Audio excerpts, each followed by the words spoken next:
बदलापूरच्या घटनेमध्ये आरोपीला फाशीची शिक्षा व्हावी अशी तमाम महाराष्ट्राची इच्छा होती.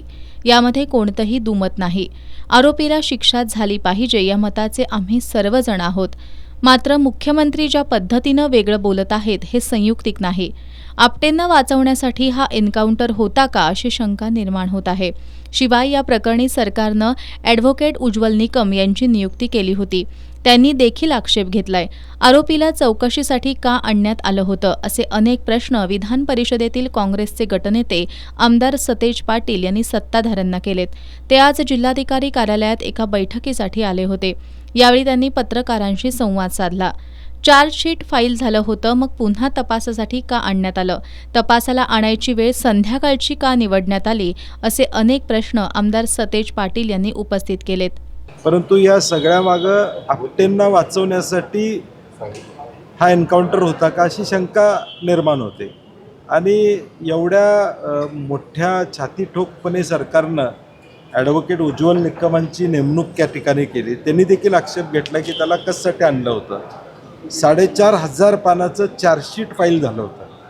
चार्जशीट फाईल झाल्यानंतर पुन्हा एकदा तपासासाठी त्याला कशासाठी आणण्यात आलं होतं. तपासाची आणण्यासाठी वेळ संध्याकाळची कशी होती.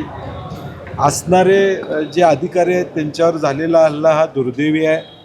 असा होणं चुकीचं आहे.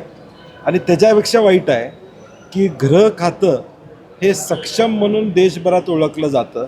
अशावेळी एखादा आरोपी गाडीमध्ये एखादं पिस्तूल काढून घेण्याचा प्रयत्न करतो. पिस्तूल त्याच्या हातात जातं, तो फायर करतो. हे आमच्या दृष्टीनं गृह खातं म्हणून देखील नामुष्की आहे. दरम्यान आरोपीनं पोलिसांवर गोळीबार करणं ही गृह खात्याची नामुष्की आहे. पण एन्काउंटर झालं की लगेच काही वेळात डिजिटल बॅनर लागतात. वेगळ्या पद्धतीचं वातावरण होतं. यावरून संशयाचं वातावरण निर्माण झालंय.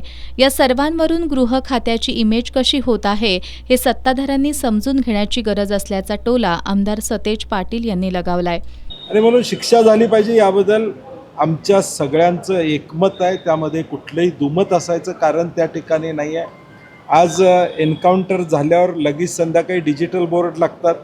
लगेच सगळा वेगळ्या पद्धतीचं वातावरण होतं. आणि म्हणून थोडं संशयाचं वातावरण या सगळ्यामध्ये निर्माण झालेलं आहे. यामध्ये राजकीय पोळी भाजून घेण्यापेक्षा गृह खात्याची जी काही इमेज आहे ती कुठं जाते आहे याचा विचार सत्ताधारी राज्यकर्त्यांनी करावा अशी आमची अपेक्षा असते. अक्षय शिंदेंच्या एन्काउंटर घटनेची चौकशी हा विषय नाही. मात्र हा विषय वेगळीकडे जात आहे. नेमकी घटना काय घडली हे समोर येणं गरजेचं आहे. त्यामुळं या घटनेबाबत पोलीस महासंचालकांनी भूमिका स्पष्ट करावी. या प्रकरणी उपमुख्यमंत्री देवेंद्र फडणवीस यांनी राजीनामा देण्याची मागणी होत आहे. यावर बोलताना आमदार सतेज पाटील यांनी खरंतर फडणवीस यांनी बदलापूर घटना, अंतरवाली सराटी घटना झाल्यावरच राजीनामा देणं अपेक्षित होतं. त्यांच्याकडून अनेक कृत्य घडली आहेत असं त्यांनी सांगितलं. राजीनामा आता तो बदलापूरची घटना झाल्यावर द्यायला पाहिजे होता. अंतरवाली सराटीमध्ये मराठा आंदोलनावर लाठीमार केला होता त्यावेळी त्यांनी द्यायला पाहिजे होता.